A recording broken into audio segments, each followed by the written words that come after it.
Divoxradio.com. Conversaciones sobre innovación, ciencia y tecnología. Seguimos en Terremotos, Volcanes y otros monstruos por Divox Radio. Hoy día hablando con Eduardo Murgado sobre el calbuco, un personaje que es bien peculiar dentro de nuestra fauna volcánica y que de hecho tiene su propio capítulo en mi libro Volcanes y Terremotos de ediciones B que salió hace poco, hablando de la sorpresa. Entonces vamos a partir de la sorpresa. Hablamos antes de irnos al break de que típicamente los volcanes te dan estos avisos como la idea clásica de un magma subiendo y dando señales sísmicas, pero hemos visto en varios lugares del mundo que eso no siempre se cumple, y en particular el Calbuco nos cuenta una historia. Entonces, Eduardo, vamos al grano. ¿Qué es lo que pasa para que un volcán como el Calbuco tenga una erupción que se gatille tan rápido?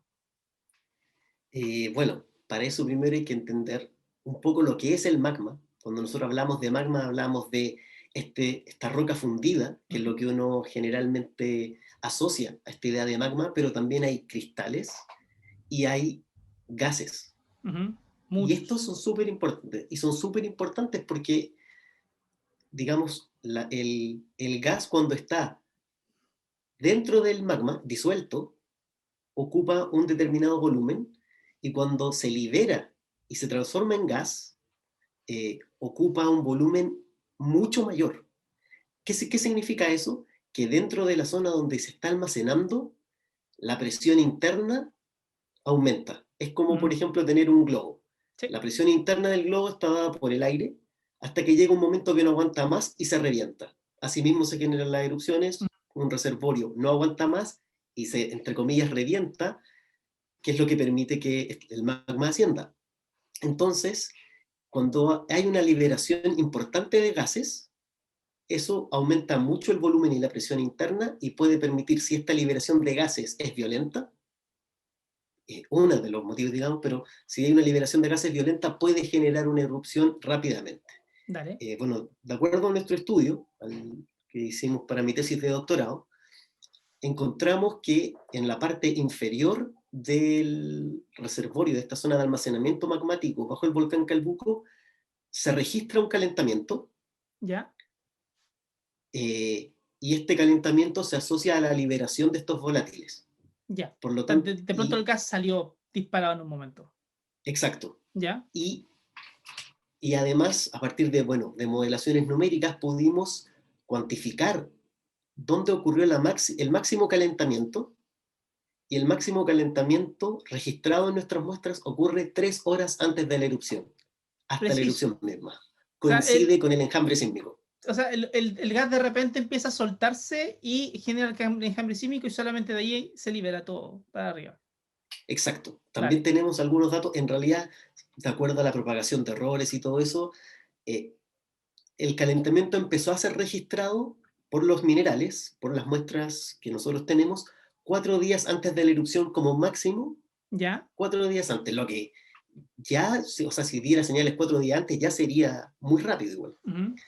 Y aún así, esto que te cuento se pudo ver potenciado por lo que hablan otros estudios, que ya había Pardini y colaboradores, por ejemplo, dicen en el 2018 que hubo una acumulación de volátiles, una acumulación de gases, incluso antes de este último calentamiento. Y otro grupo también de la Universidad de Manchester, de Arcili y colaboradores, otro artículo dice que la convección que se generó en el magma a partir de todos estos procesos también ayudó a gatillar la erupción. Entonces fue como la tormenta perfecta. Claro. Una serie de eventos que ocurrieron que permitieron que esta erupción se gatillara de una. Pero aún así el periodo de incubación era corto. O sea, tú me estás diciendo que de todas maneras las primeras señales de que algo iba a pasar las puedes trazar 4 horas, o sea, 4 días antes, y no tiene un correlato sísmico porque no son rupturas ni nada del estilo.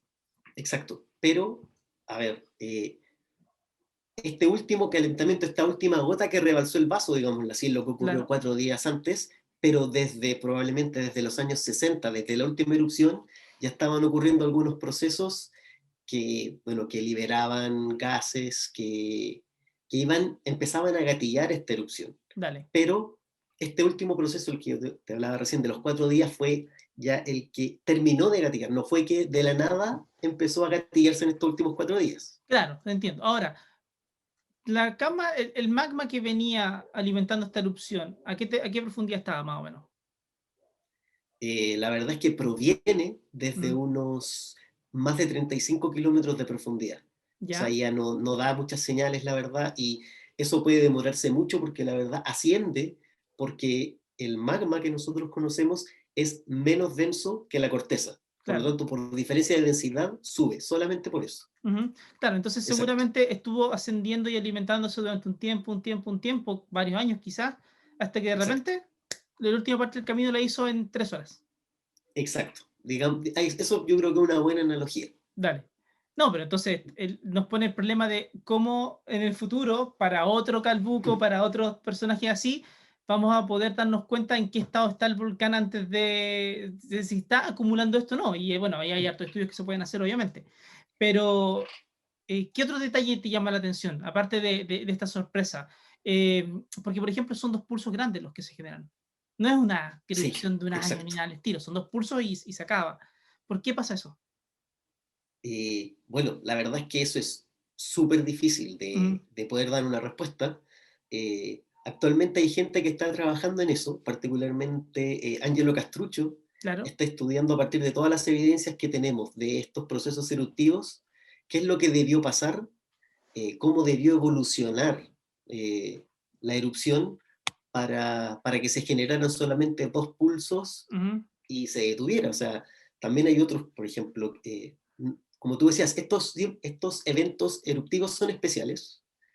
No es que ocurran siempre estos sin precursores, pero hay otros, por ejemplo, como el del volcán El Reventador en Ecuador, que Ujú. duró décadas y también fue casi sin precursores. Entonces, la Claro, verdad es que aquí hay un completo caos. O sea, es muy difícil poder decir, digamos, eh, una vez tú también lo dijiste, de hecho en este programa, cada volcán es un propio mundo que tiene que ser estudiado de por sí y claro, entenderse de por sí, o sea, no...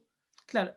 Es lo que tiene que ver con esta idea de que son complejos en el sentido de que cuesta entender lo que van a hacer, porque, por ejemplo, hay relatos del Calbuco de erupciones de fines del siglo XIX que hablan de días y semanas en las cuales había ruido, en las cuales había sismos, que la gente sentía que la Tierra se movía antes de una erupción, y ahora es una historia completamente distinta, de alguna Claro, manera.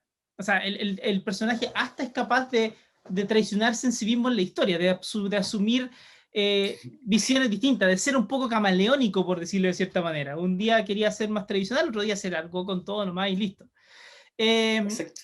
sí, Eduardo, ¿Mm? hay un tema con una erupción que empieza de la nada, y es que obviamente pilla mucha gente de sorpresa.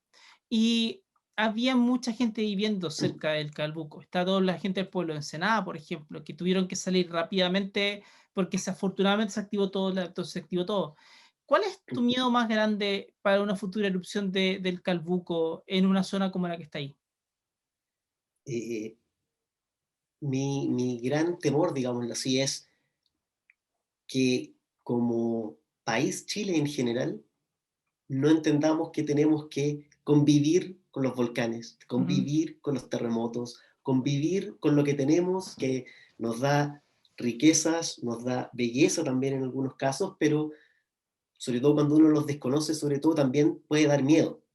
Sí, po. Entonces, lo que tenemos que hacer realmente es estar preparados siempre, construir en los lugares de menor peligro volcánico, construir en aquellos lugares que son más seguros, tener vías de evacuación, de modo que incluso este tipo de erupciones eh, finalmente siempre va a ser un problema, pero estamos disminuyendo mucho la magnitud de ese problema si es que estamos Exacto, preparados siempre para una erupción exacto. volcánica. Y ahí quiero dejarte un poco la inquietud para el último bloque. El Calbuco tiene un vecino. Y ese vecino no hace una erupción hace mucho, pero mucho rato. Pero ese vecino se ha llenado de gente viviendo cerca de él. Eh, ¿Cómo podrías definir a los hornos dentro de lo que lo conoces tú ya? Eh, bueno, y los hornos, uf, ¿cómo decirlo? Mira, de partida diría que es súper parecido al Villarrica, Dale. súper parecido. Sus productos son similares, el tipo de erupciones son similares. De hecho, antes de la erupción de 1835, que es la última, tenía una frecuencia eruptiva de alrededor de los 25 años, lo que también ¿Ya? lo hace muy parecido al Villarrica. Exacto. Sin embargo, claro, tenemos esta última erupción que, digamos, desde ahí muchos años y no ha pasado nada, ya vamos casi para los 200 años y nada, o Y no sea, pasa nada. o sea, muestra algo de actividad, pero lo típico, digamos. Sí. Eh, Entonces, y mira, eso lo hace también bien enigmático. exactamente. Vamos con el Osorno en el último bloque para ahí hablar de este enigmático personaje que podría ser como una especie de primo del Villarrica de lo lindo que se ve. Así que volvemos con Eduardo en el último bloque.